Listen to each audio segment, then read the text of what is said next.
Homme de lettres, professeur d'histoire, érudit formé par ses voyages en Europe, en Afrique du Nord et au Proche-Orient, l'abbé Victor Tremblay, ordonné prêtre le 6 juillet 1919, a su développer et transmettre sa ferveur et son respect pour l'histoire, son souci du patrimoine, sa détermination à préserver le souvenir des bâtisseurs de ce pays.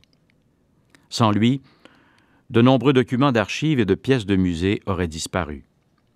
De nombreux témoignages des anciens, écrits et oraux, n'auraient pas été recueillis.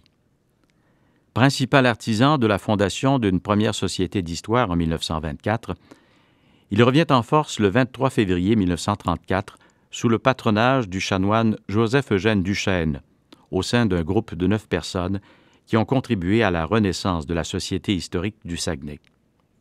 Premier président de cette société, l'abbé Victor en a été le pilier et la force motrice.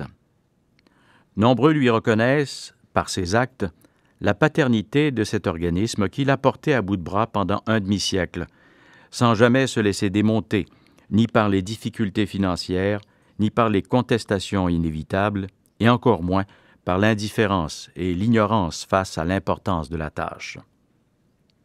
Pour en assurer la survie, Monseigneur Victor crée une fondation qui, avec l'appui indéfectible de maître Marcel Claveau, parvient à réunir la somme de 200 000 $, sur laquelle 48 000 $ proviennent des économies et revenus de Monseigneur Victor Tremblay. La Fondation assure, bon an mal an, une rente annuelle de 10 000 $ à la Société.